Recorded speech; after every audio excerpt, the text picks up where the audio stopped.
बातम्यांपासून ते राजकारणापर्यंत प्रत्येक घडामोडीवर बारीक नजर ठेवणारा तुमचा हक्काचा लोकल न्यूज प्लॅटफॉर्म ठाणे दर्पण, ठाण्याचं खरं प्रतिबिंब।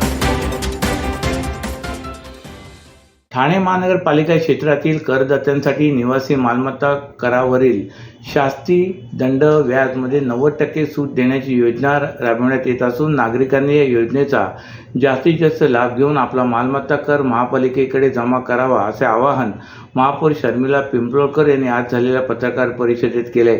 महापौर दालनात झालेल्या पत्रकार परिषदेत गटनेते पवन कदम, उपायुक्त जी गोदेपुरे उपस्थित होते। ठाणेकर करदात्यांनी महापालिकेत निवासी मालमत्ता कर जमा करून सहकार्य केले, परंतु काही करदात्यांनी अद्याप कर भरलेला नाही।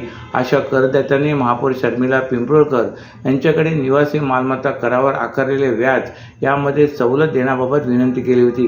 त्यानुसार उपमुख्यमंत्री एकनाथ शिंदे व महापालिका आयुक्त सौरभ राव यांच्याशी चर्चा करून करदात्यांना निवासी मालमत्ता करावरील दंडात सूट देऊन दिलासा दिलाय।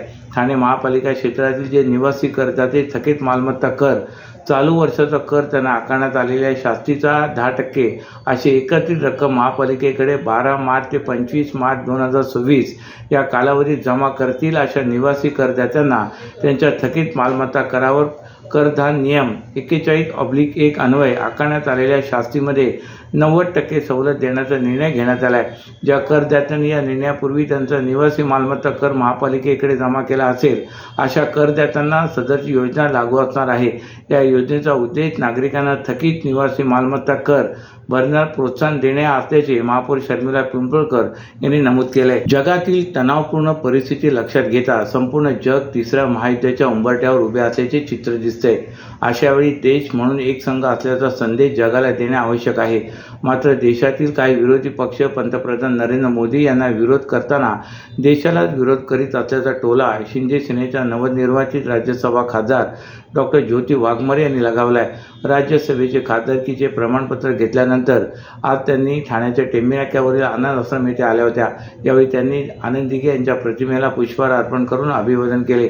त्यानंतर त्यांनी महापालिका मुख्यालयात जाऊन महापौर सौ शर्मिला पिंपळकर गायकवाड यांची भेट घेतली। यावेळी महापौर शर्मिलाताई पिंपळकर यांनी ज्योतिताई वाघमारे यांचे यथोचित सत्कार केला।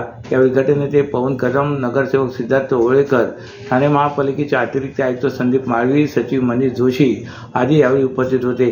त्यानंतर त्यांनी पत्रकारांशी संवाद साधताना त्यांनी विविध राजकीय मुद्द्यावर भाष्य केले। त्या म्हणाल्या की एका सामान्य शिवसैनिकाला राज्यसभेत प्रतिनिधित्व करण्याची संधी देण्याचे काम उपमुख्यमंत्री एकनाथ शिंदे यांनी केले। त्यामुळे धर्मवीर आनंद दिघे यांच्या स्मृतींना अभिवादन करण्यासाठी आपण आनंद आश्रमात आलो असल्याचे त्यांनी सांगितले। सध्या जगभरात युद्धाचे वातावरण निर्माण झाले असून त्याचे परिणाम सर्व देशावर होत आहेत। युद्धामुळे विविध क्षेत्रावर परिणाम होत असला तरी महाराष्ट्र सरकार नागरिकांच्या पाठीशी ठामपणे उभे आहे असेही त्यांनी स्पष्ट केले। लाडक्या बहिणींना कोणतीही अडचण येऊ दिली जाणार नाही, अफवांवर विश्वास ठेवू नये असेही आवाहन त्यांनी केले। शिवसेना कोणाची याबाबत जनतेच निकाल दिला असल्याचे सांगत त्यांनी विरोधकांवर निशाणा साधला आहे।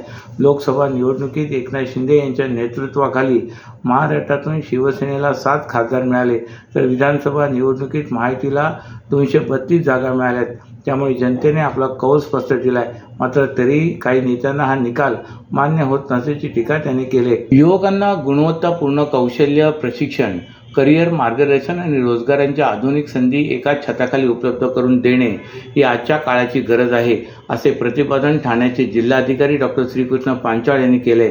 जिल्हा कौशल्य विकास, रोजगार व उद्योजकता मार्गदर्शन केंद्र ठाणे आणि लाईट हाऊस कम्युनिटी फाउंडेशन यांच्या संयुक्त विद्यमाने स्थापन करण्यात आलेल्या model career centre Thane light house कौशल्य विकास केंद्राचे उद्घाटन आज त्यांच्या हस्ते उत्साहात संपन्न झाले।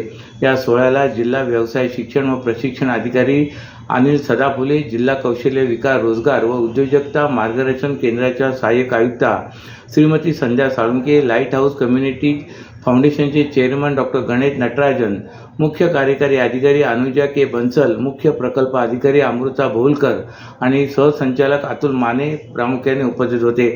भाषणात जिल्हाधिकारी डॉक्टर पांचाळ यांनी बदलत्या पिढीच्या मानसिकतेवर भाष्य केले। ते म्हणाले, पूर्वी पिढी बदलण्यासाठी 25 ते 30 वर्षाचा काळ लागायचा, मात्र आता तंत्रज्ञानामुळे अवघ्या 10 ते 15 वर्षातच वैचारिक तफावत जाणवू लागले। आजच्या तरुणाईमध्ये अध्यात्मकाकडे कल वाढणे ही सकारात्मक बाब आहे। मात्र व्यावसायिक जगात टिकण्यासाठी केवळ पदवी पुरेशी नाही, डिमांड असेसमेंट करून बाजारातील मागणीनुसार स्वतःला अपडेट ठेवणे आवश्यक आहे.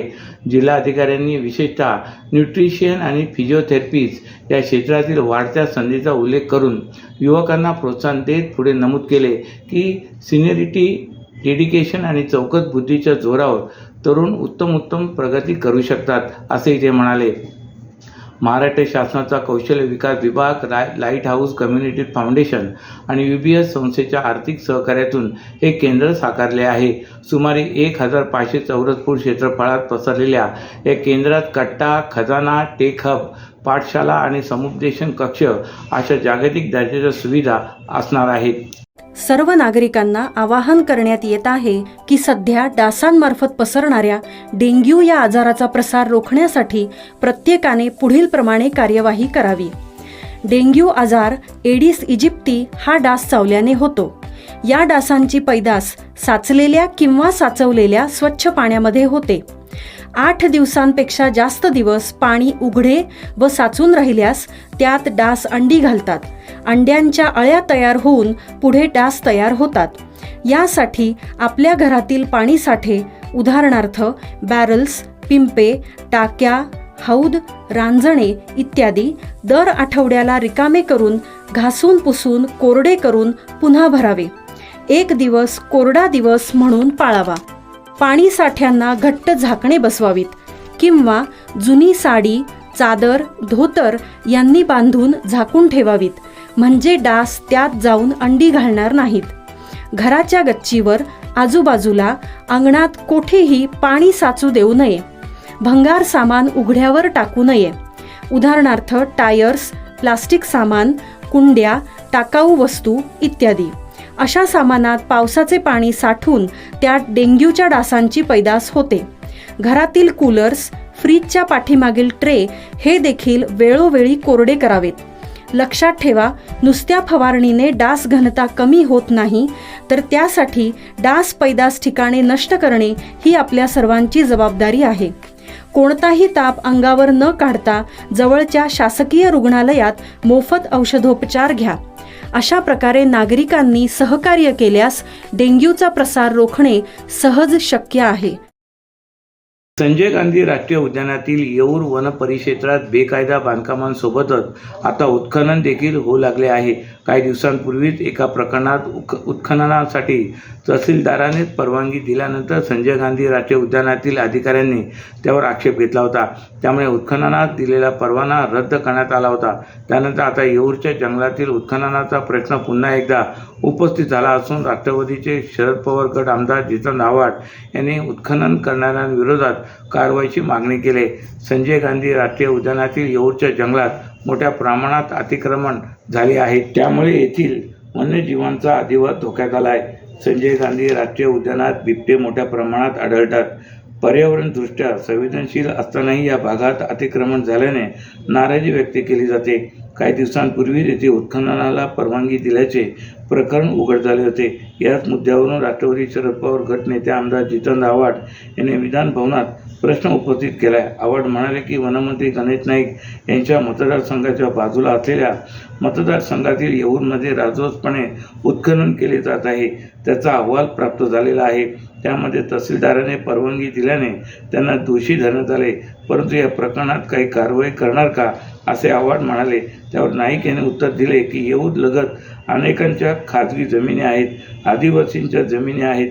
आव्हाड यांनी कोणत्या परिसरात सर्वे क्रमांकावर उत्खनन होत आहे याची माहिती दिली तर संबंधितांवर कारवाई केली जाईल, असेही नाईक म्हणाले. ठाण्यात निर्माण होणाऱ्या हजारो टन ओल्या कचऱ्याची विल्हेवाट लावण्यासाठी ठाणे महानगरपालिका सज्ज होऊ लागली असून लवकरच गायमुख येथे 100 मेट्रिक टन ओल्या कचऱ्यापासून खत निर्मिती करणारा प्रकल्प कार्यान्वित होणार असून त्यानंतर नागला बंदर, डायगर आणि आटकोली येथे टप्प्याटप्प्याने प्रकल्प कार्यान्वित करण्यात येणार आहे. महापालिका सध्या भिवंडी येथील आटकोली भागात शहरातील कचरा टाकते. भविष्यात सुरू होणाऱ्या वीज आणि कोळसा निर्मिती प्रकल्पापूर्वी या ठिकाणी दररोज 600 मेट्रिक टन क्षमतेचा प्रकल्प राबवण्याचा निर्णय घेण्यात आला आहे. त्यानुसार यासाठी पुढील 10 वर्षासाठीची निविदा काढण्यात आली होती. त्यानंतर आता याचे कार्यादेश देण्यात आले असून कामाला देखील सुरुवात झाल्याची माहिती महापालिकेने दिली. यासाठी 67 कोटीचा खर्च केला जात आहे. या ठिकाणी 600 मेट्रिक टन कचऱ्याचे वर्गीकरण केले जाणार आहे. त्यानुसार याचा प्लांट उभारण्याचे काम हाती घेण्यात आले आहे. यासाठी सुमारे 5 ते 6 महिन्याचा कालावधी लागणार आहे. अशाच नव्या आणि ताज्या बातम्यांसाठी ठाणे दर्पणच्या पेजला लाईक करा आणि फॉलो करायला विसरू नका.